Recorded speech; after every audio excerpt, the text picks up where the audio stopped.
Welcome back our channel friends. இன்றைக்கி நம்ம வீடியோவில் ஒரு தீபாவளி பலகாரம் அதை நம்ம இப்போ செய்ய போகிறோம். அதாங்க எள்ளடை தட்டடை. இதை தீபாவளி டைமில் எல்லார் வீட்லேயும் மோஸ்ட்லி செய்வாங்க. நாங்கள் இன்றைக்கி சாப்பிட்ணும் போல் இருக்கே அப்படின்னு சொல்லிட்டு இதை நாங்கள் செய்ய போகிறோம். அதை நீங்களும் எப்படி செய்கிறோன்னு பாருங்கள்.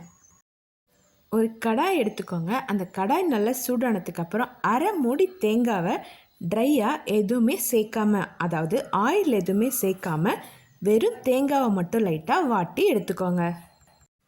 5 நிமிஷம் இதை நல்லா நீங்கள் ஹீட்டில் வாட்டும் போதே உங்களுக்கு அந்த ஸ்மெல் வந்துடும், அதாவது தேங்காவோட மனம் வந்துடும். அந்த ஸ்மெல் வந்ததுக்கப்புறம் நீங்கள் இதை ஆஃப் பண்ணிடலாம். தேங்காய் நல்லா வாட்டி எடுத்ததுக்கப்புறம் இதில் இந்த கருப்பாக அந்த ஓடெல்லாம் இருக்கு இல்லையா, அதெல்லாம் இருந்துச்சுன்னா இதை தனியாக எடுத்துருங்க. அடுத்து நான் ஒரு கப் அளவுக்கு பச்சரிசி மாவு எடுத்திருக்கேன். அதாவது பச்சரிசியை ஊற வச்சு அரைச்சி அதை லோ ஃப்ளேமில் வாட்டி எடுத்திருக்கேன். இது கிட்டத்தட்ட 1/4 கிலோ இருக்கும். அடுத்தது வெள்ளை உளுத்தம் பருப்பு இருக்கு இல்லையா, அதையும் இதே மாதிரி வறுத்துட்டு அதை பவுடராக அரைச்சிட்டு இது கூடவே நான் இதில் ஆட் பண்ணிக்கிறேன். ஒரு கைப்பிடி அளவுக்கு இதில் கருப்பு எள்ளு நான் ஆட் பண்ணிக்கிறேன். உங்ககிட்ட வெள்ளை எள்ளு இருந்தாலும் நீங்கள் ஆட் பண்ணிக்கலாம். ஆனால் வெள்ளை எள்ளை விட கருப்பு எள்ளு தான் உங்களுக்கு தட்டை அடைக்கி ரொம்ப டேஸ்ட்டாக இருக்கும். அதனால் இதையே நீங்கள் கொஞ்சம் ப்ரிஃபர் பண்ணிக்கோங்க.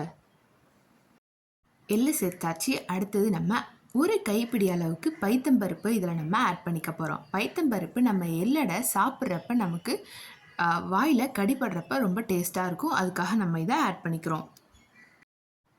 தேவையான அளவுக்கு நம்ம இதில் உப்பு ஆட் பண்ணிக்கலாம். அடுத்து நான் இதில் பெருங்காயம் ஆட் பண்ண போகிறேன். பெருங்காயம் தூள் பெருங்காயமாக ஆட் பண்ணாமல் கட்டி பெருங்காயத்தை சுடு தண்ணியில் கொஞ்சம் நேரம் போட்டு வச்சா அது நல்லா தண்ணியாக கரைஞ்சிடும். அந்த தண்ணியை நான் இதில் ஆட் பண்ணிக்கிறேன். ஃபைனலாக நம்ம ஃபஸ்ட்டு ஸ்டெப்பாக செஞ்சோம் இல்லையா, தேங்காய் துருவல் வதக்கி அதை நம்ம இது கூடவே ஆட் பண்ணிவிட்டு எல்லாத்தையும் நல்லா நம்ம இப்போ மிக்ஸ் பண்ணி எடுத்துக்கலாம். பச்சை தேங்காவை விட நீங்கள் இந்த மாதிரி வதக்கி ஆட் பண்ணிங்கன்னா, அதாவது வாட்டி அதை நீங்கள் ஆட் பண்ணிங்கன்னா அது நல்லா நமக்கு மணமாக இருக்கும். எள்ளடையும் ரொம்ப டேஸ்ட்டாக இருக்கும். இதே மாதிரி இந்த ப்ரொசீஜரில் நீங்களும் தட்டடை வீட்டில் செஞ்சு பாருங்கள். ரொம்ப இன்க்ரீடியன்ட்ஸ் எல்லாமே இதில் நம்ம ஆட் பண்ணியாச்சு. அடுத்தது கொஞ்சம் கொஞ்சமாக இதில் தண்ணி சேர்த்துட்டு நல்லா நம்ம பிசைஞ்சு எடுத்துக்கலாம். நான் இன்றைக்கி பச்சை தண்ணி தான் கொஞ்சம் கொஞ்சமாக ஆட் பண்ணி இதில் பிசைஞ்சு எடுத்துக்கிறேன். முறுக்கு மாவு பதத்துக்கு நீங்கள் இதை நல்லா பிசைஞ்சு எடுத்துக்கோங்க. கட்டிலாம் இல்லாமல் கொஞ்சம் கொஞ்சமாக தண்ணி ஆட் பண்ணிக்கோங்க. ஃபஸ்ட்டே ஒரேடியாக சேர்க்காமல் இந்த மாதிரி கொஞ்சம் கொஞ்சமாக ஆட் பண்ணிக்கோங்க. அப்போ தான் நமக்கு பதம் கரெக்டாக வரும். நான் முன்னாடியே சொன்ன மாதிரி பதம் ரொம்ப முக்கியம். அதனால் உடனே தண்ணிலாம் ஊற்றாமல் கொஞ்சம் கொஞ்சமாக இந்த மாதிரி இந்த பதத்துக்கு வர மாதிரி செஞ்சு எடுத்துக்கோங்க. இன்றைக்கி நம்ம விறகடுப்பில் தான் செய்ய போகிறோம். ஸோ அதுக்கு முன்னாடி நம்ம விறகடுப்பில் நெருப்பை உண்டாக்கிக்கலாம். எள்ளடையை நம்ம ஒரு வாழை இலையில் வச்சு தட்ட போகிறோம். ஸோ சின்ன பீஸ் ஒரு வாழை இலை எடுத்துக்கோங்க. அதில் எண்ணெய் தேய்ச்சி வச்சுக்கோங்க.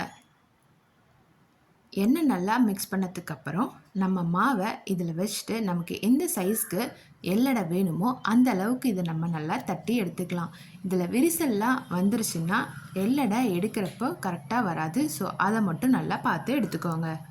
இந்த மாதிரி இந்த சைஸ்க்கு நீங்கள் சின்னதாகவும் செய்யலாம், அல்ல பெருசாகவும் செய்யலாம். நான் மீடியம் சைஸ்க்கு செய்கிறேன். தட்டையே நீங்கள் கொஞ்சம் மெலிசாக தட்டினீங்க அப்படின்னா சுட்டு எடுத்ததுக்கப்புறம் கொஞ்சம் மொரமொரப்பாக இருக்கும். இதுவே நீங்கள் கொஞ்சம் மொத்தமாக தட்டினீங்கன்னா கொஞ்சம் அழுத்தமாக இருக்கிற மாதிரி இருக்கும். அதனால் முடிஞ்ச அளவுக்கு மெலிசாக தட்டுறதுக்கு ட்ரை பண்ணுங்கள். இந்த மாதிரி நம்மக்கிட்ட இருக்கிற மாவு எல்லாத்தையும் நம்ம தட்டி எடுத்துடலாம். நான் செய்கிற அளவுக்கு நீங்கள் இந்த சைஸ், அதாவது இவ்வளோ பெருசு செய்யணுன்னு அவசியம் இல்லை. நம்ம கடையிலலாம் விற்கும் இல்லையா, காயின் அளவுக்கு கூட நமக்கு தட்டை விற்கும். அது காயின் தட்டுன்னு கூட நாங்களாம் சொல்லுவோம். ஸோ அந்த சைஸ்க்கு கூட நீங்கள் செஞ்சுக்கலாம். ரொம்ப குட்டியாகவும் க்யூட்டாகவும் இருக்கும், சாப்பிட்றதுக்கு ஈஸியாகவும் இருக்கும். இதில் நம்ம எள்ளு பெருங்காயத்தூள்லாம் போட்டிருக்கோம். இது ரொம்ப டேஸ்ட்டாக இருக்க போகுது. தட்டி வச்சுருந்த தட்டை எல்லாத்தையும் நம்ம அடுப்பில் போட்டு இப்போ சுட்டு எடுத்துடலாம்.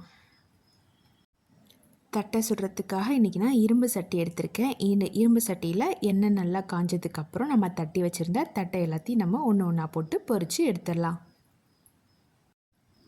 அவ்வளோதான், நம்மளோட ஈஸியான டேஸ்டான தட்டை இப்போ ரெடி ஆயிடுச்சு. இந்த டிஷ்ஷை வீட்டில் ட்ரை பண்ணுங்கள், டேஸ்ட் பண்ணுங்கள். எப்படி இருந்துச்சுன்னு மறக்காமல் கீழே கமெண்ட் பண்ணுங்கள். தேங்க்ஸ் ஃபார் வாட்சிங்.